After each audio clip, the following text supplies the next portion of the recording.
Welcome to the Fantasy Football Forge. My name is Steve, and I'm filming this pre-Super Bowl because, frankly, it's just two draft picks, and I have a little bit of extra time here. So I do have the coloring on the lighting back there. Yeah, there we go.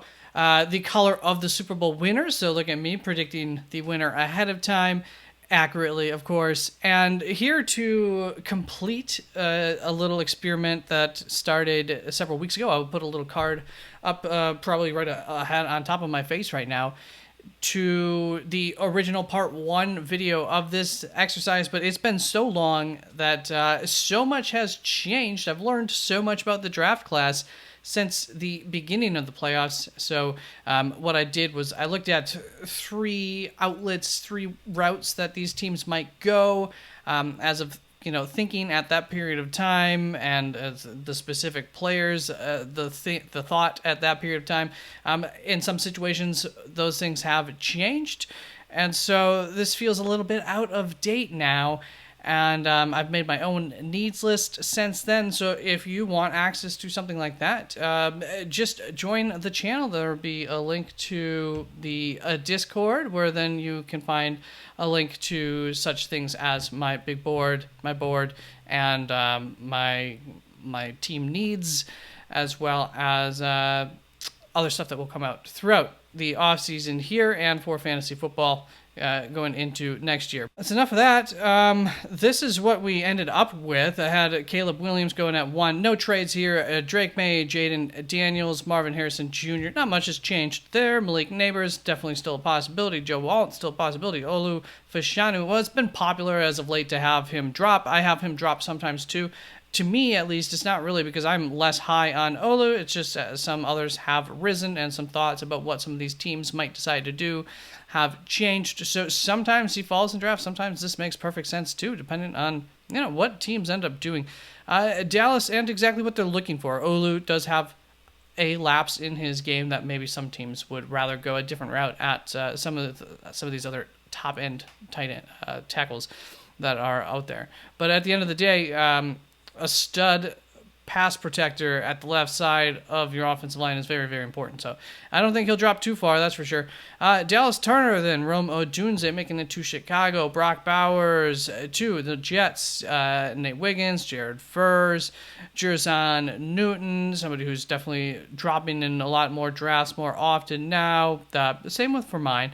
Tali Fwanga, Cooper DeJean, that is how that is pronounced. That's out of the name of Tali Fwanga. That's how you pronounce his name. Now, I did miss the beginning of it when he was pronouncing his first name, so I don't know if the commentators, the interviewers, were just nicknaming him Tally, or if it is really, it sounded like he said Talia right when I tuned in to listening to that interview. But I do know the last name is Fwanga, much like Tonga Vailoa, even though the spelling looks quite different, for what we're used to in the English language. That is how it's pronounced. So last name Fwanga, first name, I think it might be Talia. It could be Talise, and Tally's just kind of the nickname version of it. Cooper DeJean to Indianapolis. So there were a couple of changes here that I made. I know I had all O-line for you, Indianapolis. Fix that up. And Bo Nix here to Seattle. Brian Thomas to Jacksonville. Still something that's definitely possible. And, of course, that depends on what they decide to do with Calvin Ridley. And J.C. Latham to the Bengals. Definitely a possibility there, too. So it's not like this is a totally out-of-date, crazy, cuckoo, list we have here. But what I was doing is I was given an A, B, and C scenario. I'm not going to quite do that for the rest of this, because what I'm going to do instead is do a quick mock draft with more current information. But I do want to finish this exercise up, so let's fill this out. We're going to start with the Rams. Cooper DeJean, I do want to express, would be an excellent fit for them if you think of a guy like Jalen Ramsey and what Sean McVay was able to do there with Jalen Ramsey. Cooper DeJean, very similar kind of player, toolsy guy that you can move around on the defense that I think Sean McVay could do a lot with. In this situation, we're going to have Latu instead go to the Rams.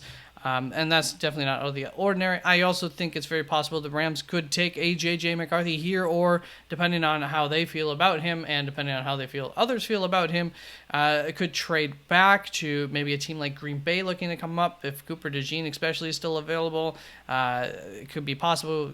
Green Bay Packers have quite a bit of draft stock in this draft. Not a whole lot of needs. I mean, there's always needs, but yeah, Green Bay is definitely a team I think might be looking up. So trade back there, take J.J. McCarthy at 25 could make sense for the Rams. Then we've got the Steelers. Once again, Cooper DeJean could make sense there. Looks like I really liked the cornerbacks. I don't know why I don't have any offensive linemen here to the Steelers.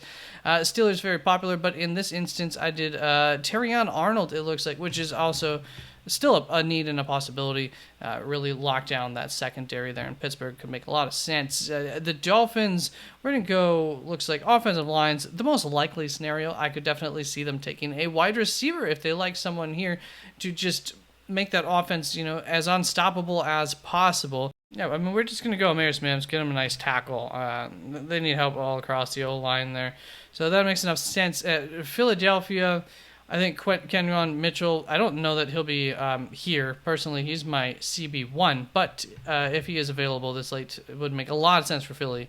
Generally speaking, cornerback makes the most sense for Philadelphia here, but there are other routes they could go. They do have other needs, and depending upon what happens with a couple of their offensive linemen, that could lock in some of those needs to be even greater needs than maybe we're thinking of them currently. Houston on the board, I think wide receivers, definite possibility. Defensive end, defensive tackle, high-end center or tackle is what I have on my needs list for them. And actually, we do have a high-end center up here in JPJ. This is something I've never done, so let's just do that for the fun of it here because usually I am going a different route. But usually Byron Murphy I like a lot of times. I believe I might have Byron Murphy higher on my big board, my top 50. Than JPJ.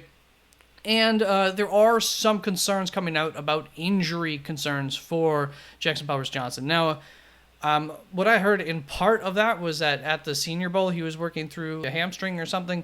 To be perfectly honest, those don't really concern me for offensive linemen. How often do they miss time due to those? Not very often, and I don't think they're, it's just not...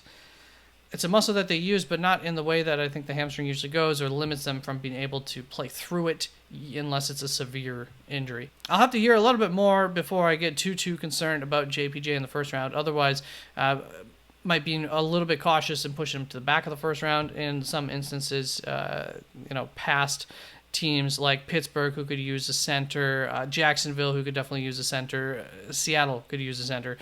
Those teams all... I'm most likely I think JPJ could go, but he could also slip. And if he makes it down here, Houston, Green Bay, Dallas, depending on what they do, all definitely possibilities for center. Detroit could be looking to move up, or if he were available there. So it's hard to imagine him going out of the first round, even though he is a center. Let's see. Dallas Cowboys, Byron Murphy is who I've got on the top of this list. Is he still available? And here he is, so let's do that. Green Bay Packers, I've got a trade back or trade up. I think more likely trade up for somebody. Jordan Morgan, Tyler Nubin. I don't think Tyler Nubin. I finally got to the safeties. I don't think he's really what they want, and I think that first round's too early. I have a mid to late, really, second round pick on him at best. Jordan Morgan's a good choice here. Green Bay Packers do like taking tackles, turning them into guards. A lot of people think Jordan Morgan might just be a guard. He could also be a tackle. A guy like Troy Fontenot could make sense. I don't agree with the general consensus is that Troy is going to be a guard. People are projecting him to be a guard at the next level. The big issue I have with that is all of his weaknesses outside of maybe his arm length, which is I think what's pretty much having people knock him down to a guard.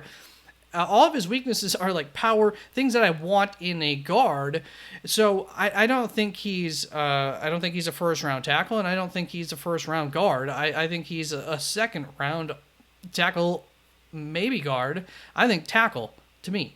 So just want to get that out there. Troy oftentimes going in the first round. I view him more like a tackle than anything. Jordan Morgan haven't quite made up my mind on yet, but I do like the talent regardless here. So Green Bay will take an offensive lineman. I don't think that's a guarantee. A lot of times that's the easy out here. Same with like a interior defensive lineman here. Once again, I really like if they like Cooper DeJean moving up and ensuring just getting him. They have the capital to spend up to do that without thinking that they're missing out on too much. Buccaneers, we've got Troy Fontenot, speaking of, so let's just do that. A lot of people do like him in the first round, so I do think that that's very possible. Tyler Guyton might have been another choice there. Let's see here. Should I keep following this darn list here? It's so out of date. Kenyon Mitchell, Braylon Trice, but that could make some sense. Trice it will be, so we're going to be working on the trenches there for Arizona. They have a lot of needs, so best player available on their board could make sense. Kool-Aid would have been a good choice there. Buffalo definitely could think about Kool-Aid, but I've got wide receiver being a little bit more important there. Troy Franklin for them. Detroit, I think Ennis Rackstraw over Kool-Aid makes a little bit of sense for Detroit, just because of the culture fit, the mentality fit to Dan Campbell for Ennis Rackstraw, a physical, tough player.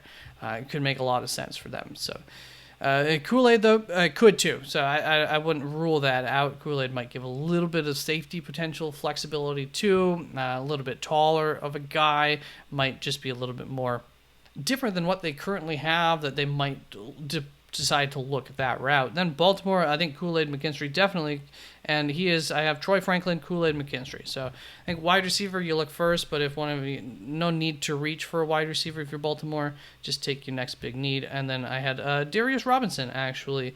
There makes a lot of sense for Baltimore, their kind of guy. So then we come to the final two, and of course we start by looking at wide receiver. And I have Adonai Mitchell ranked ahead of these guys, and not only that, even if he wasn't, I do think that he's the better fit for Kansas City and what they're looking. A bigger guy who can stretch the field a little bit for them.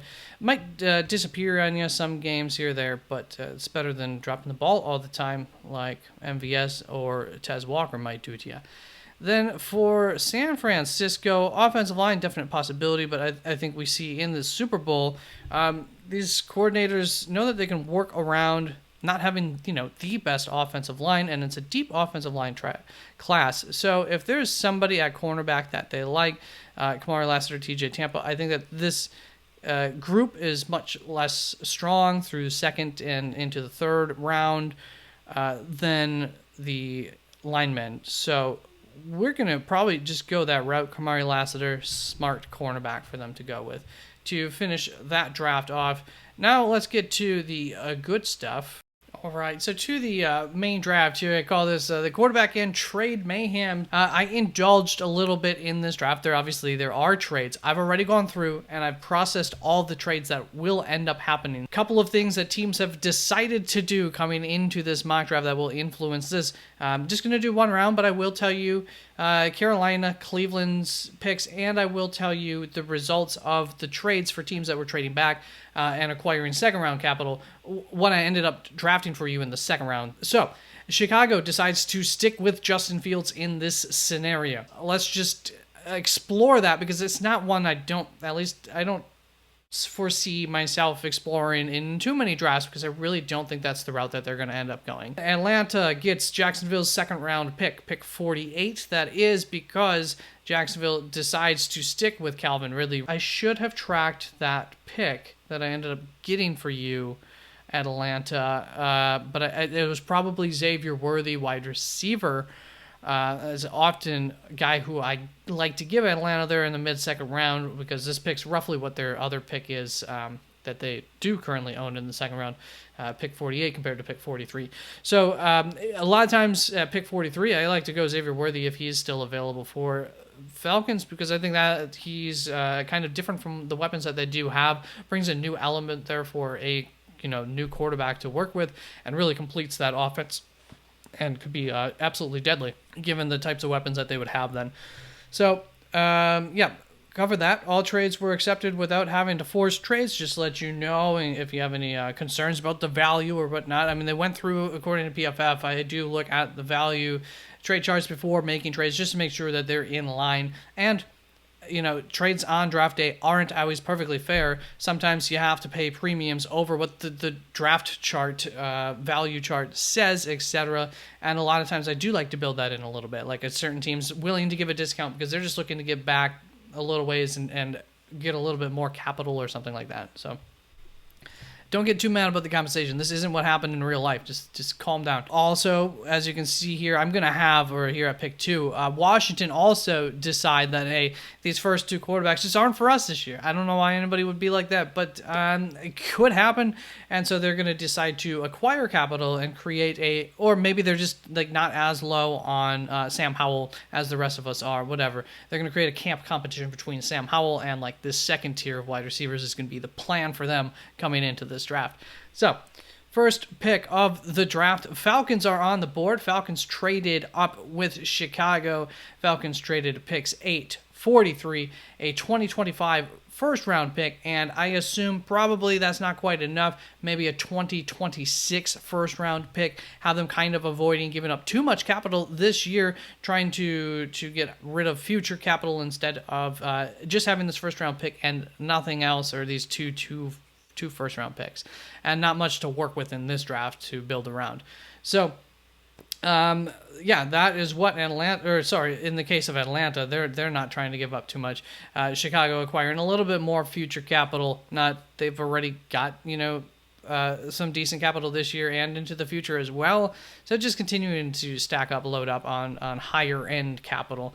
Even if they have to wait for some of it. And with pick 43 there, Chicago does end up getting Chris Jenkins. Just a heads up, defensive tackle from Michigan. So the Falcons obviously are going to take Caleb Williams. And we have another trade at pick 2 with Washington Commanders, giving up their second pick, getting from Las Vegas pick 13, 44, and a 2025 first round draft pick. Not quite as much, but very similar to what Atlanta had to give up to get up to pick 1. And with that pick 44, I had Washington end up getting Darius Robinson, defensive end, kind of a bigger defensive end who could also help on later downs. You could kick him inside to more of like a D-tackle interior position and still offer you some pass rush from that spot.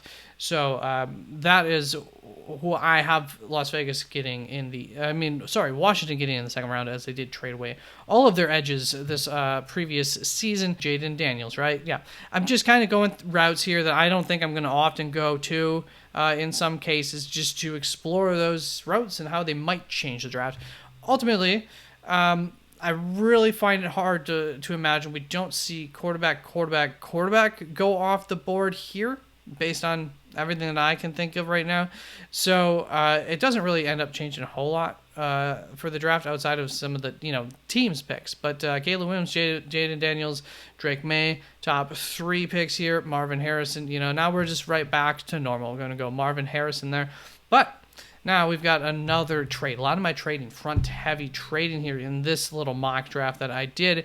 And at pick 5, Chicago is going to get in the ears of the Los Angeles Chargers, who are happy to move back, maybe getting a slight deal, if I recall, even to Chicago to move back. And with that, this 8th pick, Chicago gets rid of that Atlanta's pick. It sends that to the Chargers, which you'll see aren't picking there. And they also send pick 75 and a 2025 third round. So 2 third round, a third round this year, a future third round pick to move up to the 5th spot with the taking over the Chargers pick. And they are going to grab Malik Neighbors to go along with DJ Moore. Just kind of a different kind of receiver there. And I think that,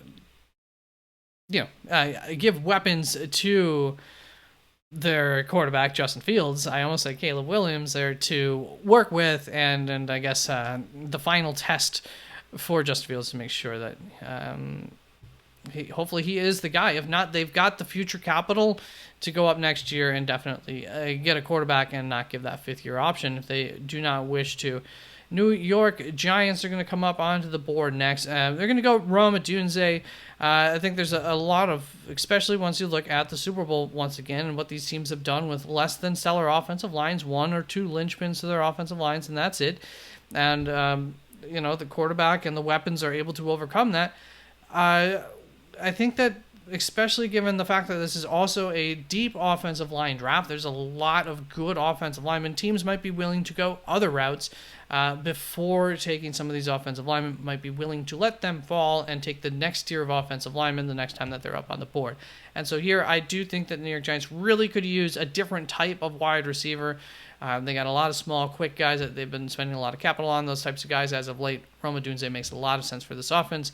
Give Daniel Jones one last chance to work things out and give him a different type of wide receiver to go deep down the field with. So that is Rome for me there instead of tackle. Then we've got another trade. Cincinnati moving up, Tennessee moving down. Tennessee a little bit starved of draft capital in this draft coming into it. And once again, seeing no offensive tackles taken yet, they feel comfortable moving back a little ways. Still think they're going to get a really good offensive tackle in that spot, or maybe somebody else would drop if all the offensive tackles that they like are taken.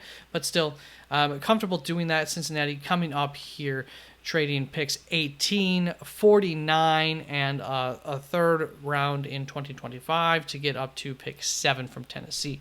I do have Tennessee. Well, we'll cover that when we get to Tennessee's pick in this round, but with pick 7, Cincinnati decides to go Joe Alt, seeing that he has fallen.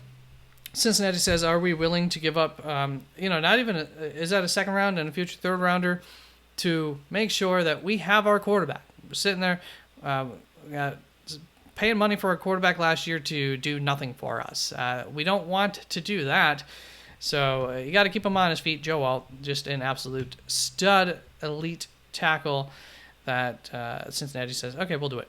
And then Seattle comes up on to the board next at pick 8, going to get Dallas Turner. That must be a trade, right? Seattle, pick 8, trading pick 16, 118, and a 2025 second rounder. So getting a little bit creative here, getting rid of a fourth rounder this year, not trying to give up too much capital. Once again, the Los Angeles Chargers allowing a little bit of a discount just to move back, as is their plan in this draft, to acquire just a little bit more and better capital. So they got a fourth rounder, a future second rounder in the for the Chargers, move back to pick 16. Seattle comes up here, and they're going to draft Dallas Turner. And ultimately, I really have Seattle jumping the Minnesota Vikings. They don't think that Chicago's going to take Dallas Turner. It's just less of a fit for their defensive line. It doesn't hurt that they're getting in front of Dallas just in case, though. But ultimately, they feel like they're competing with Minnesota on this. There we go. Dallas Turner to Seattle. Chicago on the board next, and they are going to take an edge. But they're not too butthurt about that. They were going to take Jared Verse. Anyways, could be Laiatu too. I think both of them very good fits for Chicago. Just depends. To me, it really comes down to, I think I like Laiatu a little bit more than Jared Verse, but the medicals. If that is a concern at all, they're so close. Go with Jared Verse. Makes sense. Then we've got the New York Jets up on the board next, and they are absolutely ecstatic to take Olu Fashanu to, once again, just like Cincinnati last year. You saw your quarterbacks on the bench and not doing anything, didn't make the playoffs in years that you both expected to. And your offensive line was definitely part of the problem. So both teams getting some elite guys, and in Olu, the New York Jets are going to get a guy who should be able to, day one, come in, and he might not help that run game, but he will definitely be helpful in that pass game, almost certainly. Nothing's a guarantee. Then we got Minnesota coming on the board next, and they're going to take my CB1, personally, Kenyon Mitchell. Absolutely love the guy, actually. My first exposure to him, and where he started to become a my guy and fell in love with him before the Senior Bowl, was while doing this exercise. I was looking a little bit deeper because I was given 3 options, and I was looking for a shutdown corner type of guy, and looking into him a little bit, I was like, wow, this Kenyon Mitchell guy seems to be underrated here as a mid-second rounder at that time. And I was like, I think he's a stud from what I can see and what I can tell. And looks like the world is on to that now. And I have them going almost top 10 here to Minnesota, because you think of what Minnesota did last year, a lot of pressure up front, and then the cornerbacks and a lot of zones behind there, hoping to take advantage of mistakes. Now, we saw Kenyon is more than just a zone beast. He can also get quite physical and do well in man coverage. But I think he's a great fit for what they were trying to do last year. I don't know that they're going to try to do that exactly again this year. And ultimately, between these top, I would say 3 cornerbacks, it really depends what you're looking for between Wiggins, Terrion Arnold, and Kenyon Mitchell. So every board's probably going to have those 3 different than Cooper DeJean. Might not even be a first rounder on all boards. Then we've got the Los Angeles Chargers coming in at pick 12. Now remember, they had traded back to pick 16. This is originally the Denver Broncos pick 12, but Denver is going to trade back their 12th pick and their 149th pick. That is a 5th rounder in a swap with the Los Angeles Chargers, who are moving up 4 spots. So they're going to move back 4 spots and get a 3rd rounder, pick 75 for their 5th rounder, pick 149. That is how Denver looks at it. Los Angeles Chargers, falling back a little ways, moving up 4 spots, trading that 3rd into a 5th rounder after they've already acquired some other capital and stuff, moving back 2 times prior. And just trying to make sure that the concerns here that Indianapolis could take Brock Bowers, a lot of people seem to think that. So I have them being a little bit afraid of that too. I don't personally think that they would take him, but whatever. We're going to end up going Brock Bowers at the end of the day here for the Los Angeles Chargers. And Washington's going to take the edge rusher Latu, as they definitely need help. Now, is this a trade as well? This was probably a trade back with Las Vegas originally. Las Vegas's pick. Like I said, they also got Darius Robinson with pick 44.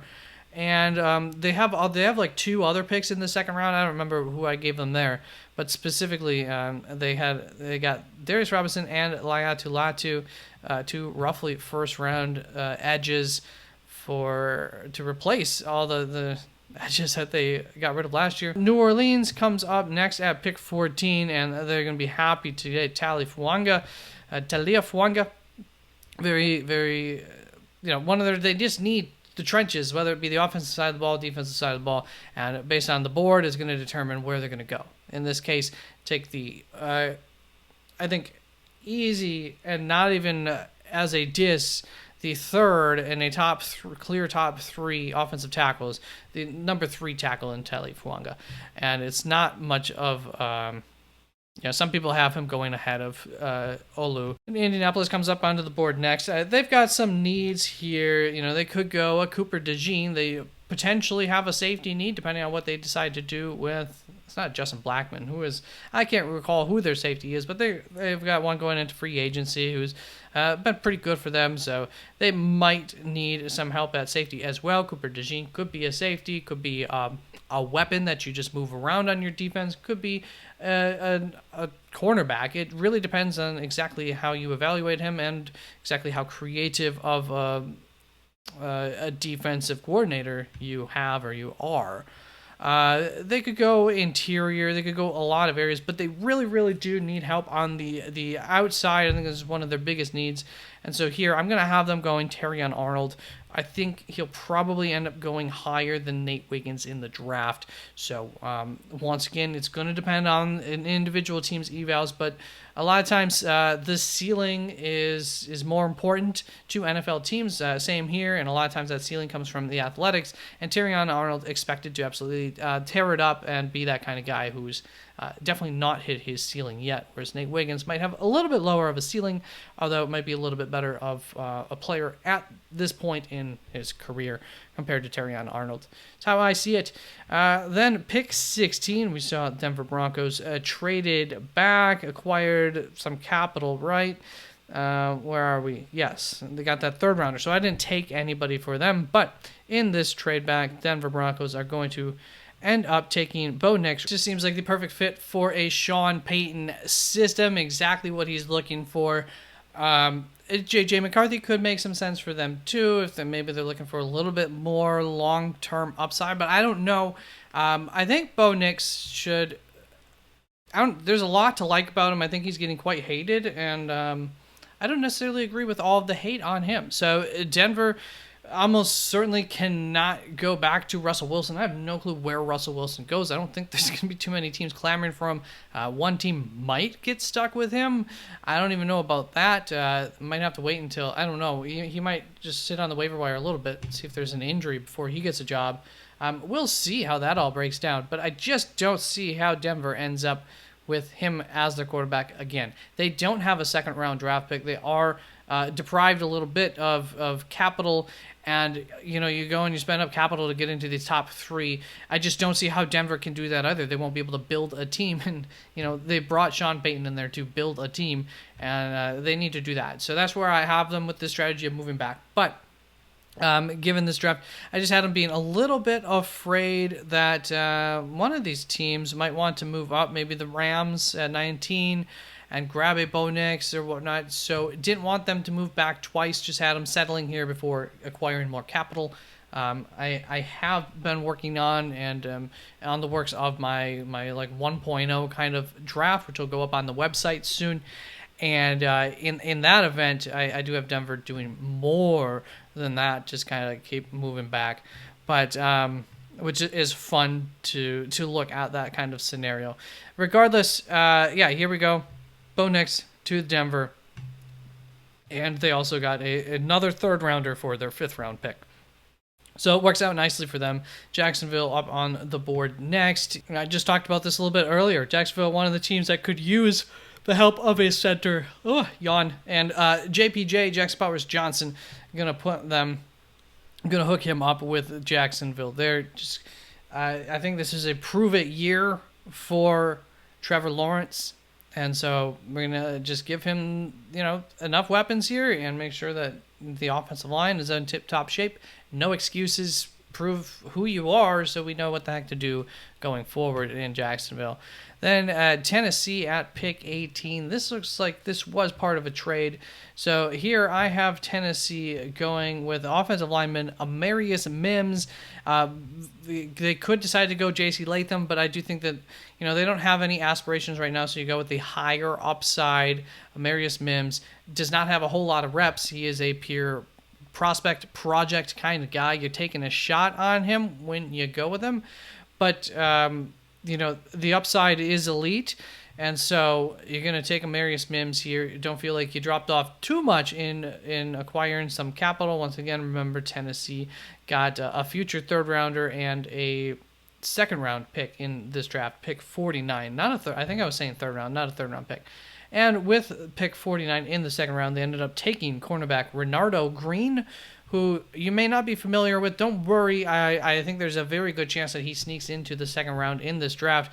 A little bit underknown, not being talked about too much right now, but a little bit of a smaller guy as well. But this is a new regime here in Tennessee, and I don't have a whole lot of cornerbacks with 2nd round values currently. So Renardo Green is one of them, and I'm trying to. Don't worry, if he's not truly a 2nd rounder and he doesn't go in the 2nd round, then Tennessee won't have drafted him in the 2nd round in this scenario. So don't get too huffy-puffy about Tennessee just because you don't know the guy, or go check into him. Then at pick 19, we got the Packers moving up from pick 25 to 19 with the in a trade with the Los Angeles Rams. Green Bay Packers just getting rid of pick 88 is really perfect value on the chart to move up with pick 88 and 25 to move up to 19. And of course, I believe I already talked about this once earlier, Cooper DeJean. I think the Packers can hope that they don't miss out on. I think there's about one safety target that they have later, or you can take Cooper DeJean. Probably still going to take a true safety later on in the draft at some point. Maybe even that same guy that you're hoping to be able to get. Personally, I think it's Ballard. Ballard would be the best fit, I believe, for Green Bay and what they're looking to do in terms of the day 2 picks that are going to be available. Probably a day 2 guy. But in case they don't get him, then you definitely at least have Cooper DeJean in and somebody else that you get in day 3. As far as safety there to help out with that safety room, because that's a dire need. And once again, they have the draft capital here to be able to just move up here and get a guy that if they like him, then they like him. If not, then there's no sense in trading up for him, but they also could be trading up for somebody else, maybe a Nate Wiggins even. Who knows? Maybe a Brian Thomas Jr. is just going to go all offense. I don't know. Pittsburgh up next here at pick 20, and they are going to go Nate Wiggins. Didn't I just do that in the other one? Interesting. I very rarely go cornerback. Most often I go offensive line here. J.C. Latham still out there. Definitely would have been a good pick for Pittsburgh.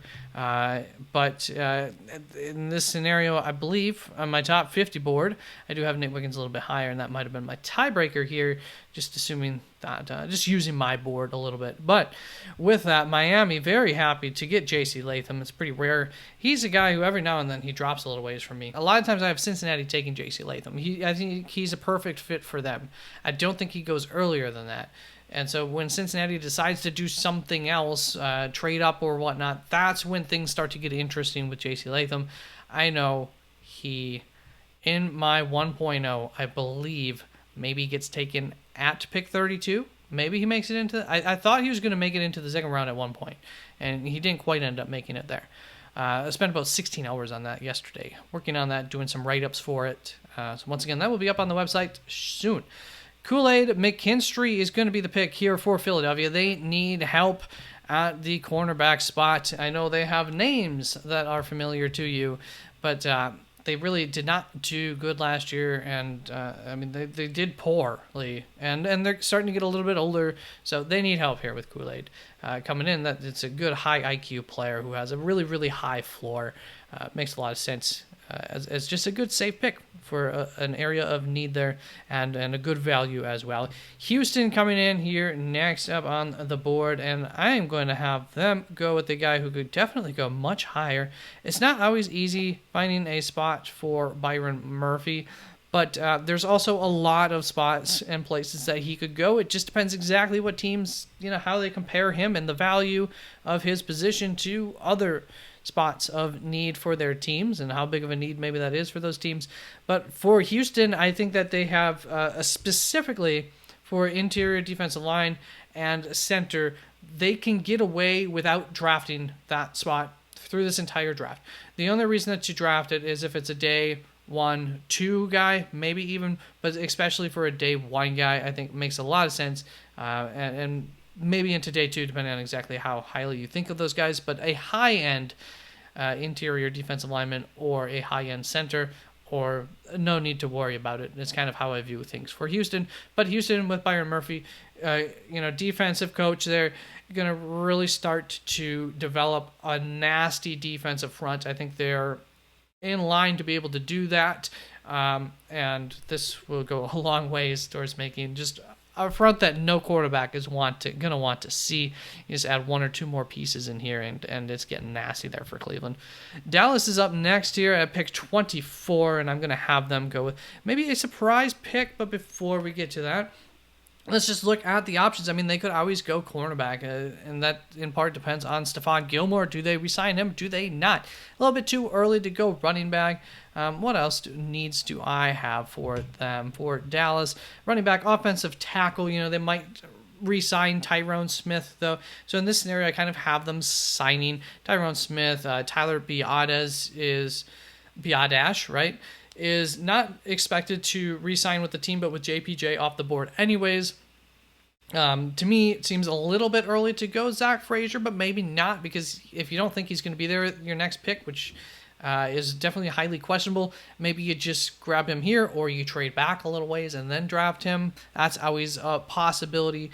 But I do think one other thing that this team, they're entering the back end of this window for this team, especially given their quarterback. And they're going to have to make some decisions on whether to move on or not from Dak Prescott soon enough. And it's been a disappointment, and you could see on Jerry Jones, I think mortality has hit him. He has realized he only has so many more opportunities for the Super Bowl that he has put his heart and soul into, whatever you think of the guy. This is his fantasy team, and he just can't get there. And a lot of times it's been absolutely heartbreaking how he's not gotten there. So, in this instance, I have them taking Brian Thomas Jr. You really open things up for this offense. No excuses. Give this offense everything that it can have to succeed and not let down in a big spot. You've got a great defense, even if it's starting to age, and even if it doesn't quite perform up to where it's performed the last couple of years. There's still a lot of great pieces there, some even still developing, whereas this, you're only going to get so many opportunities in this wide receiver class, especially for a guy like Brian Thomas to get this a a big build like him, 6'4", 205. There aren't too many of those who can move like him. And so, once again, that could really open things up for CeeDee Lamb. Learn a little bit from Brandon Cooks. That could go a long ways and make things a little bit easier for Brandon Cooks. I think he'll probably be back, right? I don't know what their contract was with Brandon Cooks. Kind of doesn't matter, but they've got a couple other receivers. I don't know. I really like the idea of building out this offense a little bit more, filling it out, and just making it absolutely deadly. So I think that's a possibility for Dallas. I don't think it's the most likely possibility here, but if Brian Thomas is available at pick 24, it's going to be top of mind, I'm sure. So that brings us to pick 25. Green Bay had traded up. The Rams traded back. Got third round value, pick 88. So I'm going to have them going J.J. McCarthy here. I actually have J.J. as my quarterback 4. You got a situation here where he can sit and learn behind Matt Stafford for a year or two. That's perfect. We just all saw what happened with the Green Bay Packers. I think that gives even more incentive for some of these teams to try and take that angle and be maybe a little bit more patient with quarterbacks. And so here you get that opportunity to extend that 5th-year option on him, sit him for a little bit of time before you have to make that decision. And he's a guy who could use just a little bit more sitting, but I really do think there's some elite traits that show up that could go a long ways towards continuing greatness for the Rams. And so it just depends how short-term or long-term their vision is. But if they're thinking long-term, moving back here with a team that's, I would say, further ahead in their little mini rebuild. They already made the playoffs, in large part thanks to their offense, but also in no short part thanks to a defense that came together with a lot of odd ends and pieces. You take just a little side step from all that vision. They do have quite a bit of capital, as I recall it anyways, and we just acquired a little bit more here to look into the future with J.J. McCarthy. I think it's a good idea for them to do that. Washington Commanders here at pick 26. So they had traded back quite a ways, huh? Picked Las Vegas 44. What happened? Are they trading up? Are we trading up? We are. So Washington coming up here with Tampa Bay was at pick 26, trading with Tampa Bay. Tampa Bay going to end up getting picks 36, 100, and 102. So just taking pick 36, I'll let you know right now off the bat, Tampa Bay ends up getting Troy Fontenot with that 36th pick. So not too bad. A lot of people have Troy going in the first round. I already believe I talked about him a little bit earlier in this video, my thoughts on him, so no need to rehash that. But Washington coming up here to also take a quarterback who I don't really think goes in the first round, but they were afraid of a team like the New York Giants maybe trying to jump them. So preemptive move with Tampa Bay looking at the board that I had for them, and they just said, you know what, we can move back, we can acquire a little bit more capital here, and I think we'll still get kind of one of our top targets that we're looking at right now should be available when we come back up on the board at pick 36. They weren't too afraid of losing out on too much. So it works out for everybody in that situation, and I do believe maybe had Washington pay up a little bit for that in that trade value there. Arizona, and once again, the trade value, it's whatever. Just teams can make a trade work if they really want to. Arizona here on the board. I almost always just Jerzon Newton to Arizona is very, very common for me. I have interior defensive line as the highest need for Arizona, and it's not like they need to re-sign anybody. They just suck there. So getting a guy like Jerzon Newton at pick 27, I think, is a definite must-do if they find themselves in this situation. Just kind of BPA. I think that he'd probably be the best player available on a lot of people's boards at this point in the draft. That's going to bring us to Buffalo, and I'm going to do something a little bit different. Normally, Troy Franklin would be probably my number one pick here, wide receiver. Troy Franklin or actually Keon Coleman, guy who I don't think should go in the first round unless he goes to one team. The mash up of him and Josh Allen it's a fairy tale. It works perfectly. You've got a guy who just throws the YOLO balls up out there, hacks balls, throws balls up, and then you've got a guy who just comes down with balls no matter how bad of a situation it was. Contested catch king in Keon Coleman, and Josh Allen doesn't give a crap really how open his guys are because he just trusts his arm. So it's a really good pairing. It makes a lot of sense. I like it, but in this situation, I have them going Tyler Guyton, and I do believe no, but they could always try and trade back up too. Get a Tyler Guyton here, trade back up, get Keon Coleman could make sense for them, or just take a different wide receiver in this draft that you can work with. Is definitely a possibility. So that is the route we end up going. Developmental, high-end tackle in Tyler Guyton. Then we've got the Detroit Lions up on the board next. I already did this in the other draft, so Ennis Rackstraw. Troy Franklin, I think a really good pairing with Zay Flowers. Kind of bring both of them fast, but in different ways. Quick for Zay Flowers, more of a short-range yak kind of guy who can beat you deep, but more often than not, he's not like your deep route guy. You use that as a bit of a surprise, catch defenses off guard with that. But Troy Franklin, more of a deep target kind of guy, brings that element. 6'3", also brings a little bit of size to this receiving core. Rashad Bateman's struggled outside of that. They've got some fast speedsters still on the roster that have just never quite developed all the way there. So I do love adding a receiver into this mix for Baltimore, as it will probably be losing OBJ. And even if not, I think you can improve upon OBJ. But that's kind of the role that you're looking to fit. And there's not a whole lot of these in the draft class. Once again, I think there's a lot more smaller guys in this class, below 6'3" for sure, and there's a lot more slot-esque kind of guys until you get into maybe some of the later rounds. But for the first few rounds where you're really getting impact players, they're starting to thin out already here at the end of the first round. So at the wide receiver position, of course. So I do love that pick for the Ravens, and it's very similar thought process here for Kansas City with Adonai Mitchell, A.D. Mitchell. I just think it's a great mix, and I just, more so than the Ravens, and I think that sometimes I have them trading up just to guarantee it. I think Kansas City needs to take a wide receiver here in the first round, and they need to get a big X type of wide receiver they can put on the edge. You got Rashee Rice, who can work the middle, short range to get yak for you. Get a guy who can help to keep that opened up and catch the ball deep. And Adonai Mitchell's got some good solid hands that he can catch. He does just disappear from games at times. Might even disappear for entire games at times. So that is something that could hurt his draft value. Might knock a team off of him in the first round. At the same time, I think you're a little bit desperate, Kansas City, and there's just only so many of them in this draft. It could be Keon, Coleman here too, but I think it's got to be one of these bigger size guys. And San Francisco is going to wrap this trade up. It looks like this draft up.